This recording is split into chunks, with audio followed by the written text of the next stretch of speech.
Welcome back to another episode of the Casey Campbell Podcast. Casey Campbell with you, of course. Pleased to be joined by Matt Seidl, the boys basketball coach, as well as the athletic director at Olivet High School. How's it going? It's going great, Casey. Thanks for having me on. Enjoy your content and glad to be part of it. Absolutely. Thank you. So let's talk about how the season's kind of going so far. Where are you guys at? Well, we're sitting 2-0 after playing in the GLAC Cascades Challenge yesterday at Olivet College. That's the good news. The bad news is we're not healthy like probably 90% of the teams in the state. We've got some kids coming out of the flu right now. Unfortunately, maybe a kid or two getting ready to go into it. Just having a hard time, just with that part of it, getting enough to practice. We've had some kids miss games, but that's I think that's everywhere right now. Physically, we're okay. It's more the illness and stuff. But that's the only drawback right now. It's killing momentum, but we'll get it going here soon, I'm sure. So. All right. Well, let's talk about some of the guys that you have coming back and some of the guys that to watch out for this year. Well, the nice thing about this year's team at Olivet, we returned basically our entire, rotation that was used a year ago. We were 19-2 a year ago and had a nice season. We had one senior who was in the rotation at the very beginning of last year, and he had a heart condition that came up out of nowhere, and we lost him for the year. So the 7 guys that were kind of in our main rotation, they're all back this year. So that's the good thing. We got an experienced team.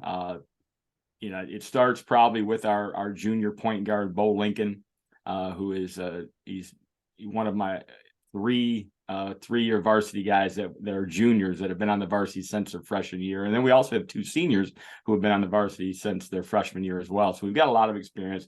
But Bo's a special player. He's a strong, athletic, composed, smart, skilled leader on the floor, and that makes coaching a lot easier, and it kind of starts with him, and then, like I said, we got a lot of pieces around him. We got some good size, we got some length, we got enough quickness, so coach doesn't screw him up. I think we got a chance having a pretty good year. Yeah, for sure. Just some names for maybe the audience to watch, so that the audience can watch out for. Yeah, so the starting 5 a year ago was Bo Lincoln and Bryce Wine and Taven Felposh. Bryce and Taven are both juniors, and we're on the varsity as freshmen.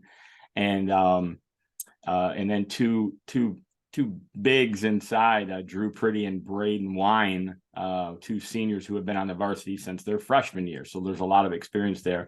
And the other 2 guys that figured in the rotation a year ago were a senior, Charlie Anderson, who's a 6'2", kind of a wing, and then Noah Young, about a 6'3", wing, and sometimes even a post player when we go small. So those 7 are all back and played a ton of minutes last year. Now, Noah and Charlie have both started games this year, and Braden Wine missed a game because of illness. So it really doesn't matter which of those 7 that start the game, but it's probably going to be 5 of those 7 each time. And then we have a senior named Dawson Redfield, a 6'7" senior who's become more consistent. He figured in the rotation early last year, but not as the season progressed, but he's showing some signs. And then we've got a real promising junior, a 6'2" athletic kid named Lucas Hopkins, who seems to be getting better and better every day. So we're trying to develop some depth. And like I said, even the other 3 guys on the team have provided good depth this year. So we're excited about that. Yeah, let's talk about your league for a second there. Kind of preview what for many people that might not know you guys, what league are you in? We're in the Greater Lansing Activities Conference, which is in its 9th year of existence and its final year of existence because it's disbanding after this year.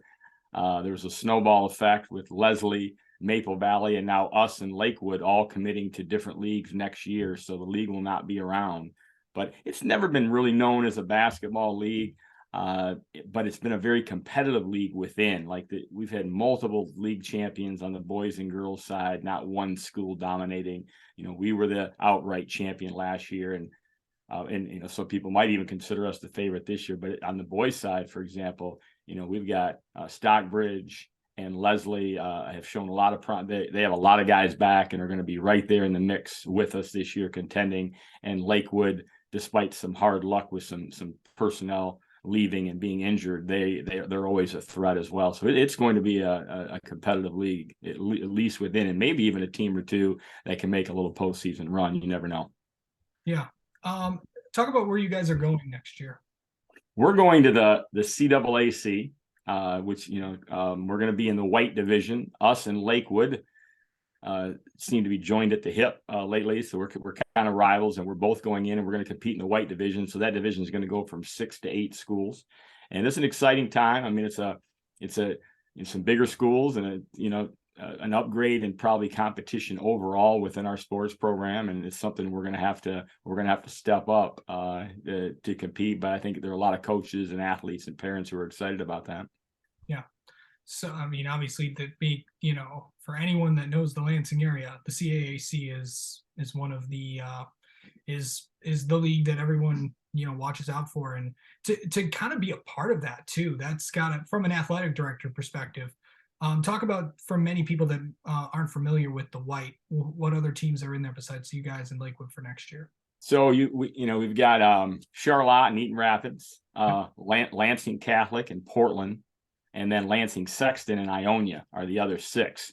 So they're currently a division of their own. So we've been attending meetings, Mike Quinn and I, who's the AD at Lakewood, and just kind of sitting there, and we'll speak when we're spoken to, kind of thing. We're not a voting member yet because we both enter next year. But yeah, really, a league with a lot of history, and it's a lot of great ideas and a lot of ADs, and we have relationships with a lot of these schools already. It just was more on a non-league basis, but now it's going to be we're playing them 2 times a year in most sports and so forth. So again, looking forward to it, and we've been welcomed with open arms, and we didn't leave the GLAC because we were unhappy with it. We left it because the writing was on the wall. It was Leslie decided to go to the Cascades, and Maple Valley decided to go to the Big 8, and all of a sudden we were down to 5, only 4 of which played football. So it really was time to kind of do what's best for us, and that move made a lot of sense. So, yeah.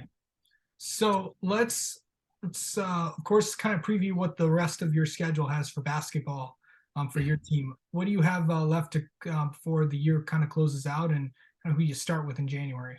Yeah, and we tried to we've got, because we have kind of a more experienced team and wanted to challenge us. Last year we lost to Harper Creek in a tough game in the district, and that was the toughest team we played all year. And so if you're playing the toughest team you played all year in the first round of district, you probably need to reflect on your scheduling, and that's the first thing we did. So we added school like Michigan Center, and unfortunately we played Michigan Center last night, and their point guard had a concussion, and he might very well be their best player.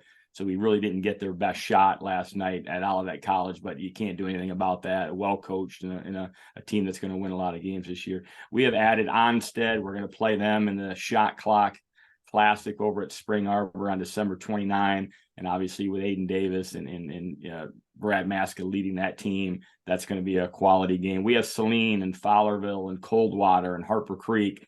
And I'm missing some too. But like I said, we're really happy with our non-league schedule, and I think our kids are excited about it. Not to mention, we're going to have a handful of really tough games within our own league this year. So it's going to be a challenge.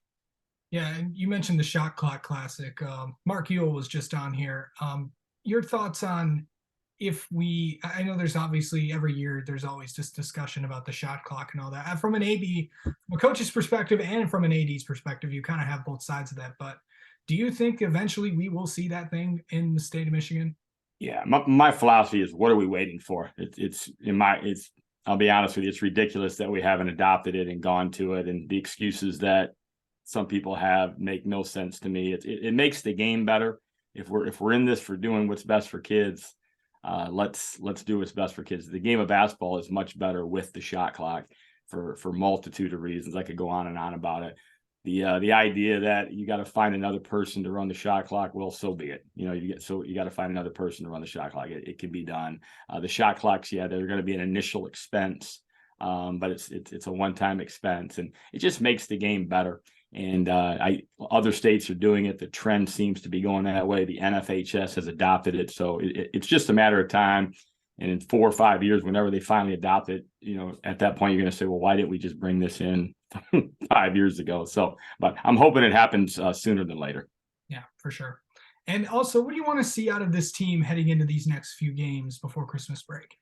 Yeah, we need to grow a little bit offensively, and defensively, we're kind of where we want to be, at least this early. And there's some layers that we still have to add and have to get better at certain things. But offensively, we just have not had the flow. And maybe it's 1 week less practice. Maybe it's because we've had some guys missing with illness. Maybe the coaching isn't good enough this year. I don't know, but we're not quite there offensively yet. So we've definitely got some things to work on.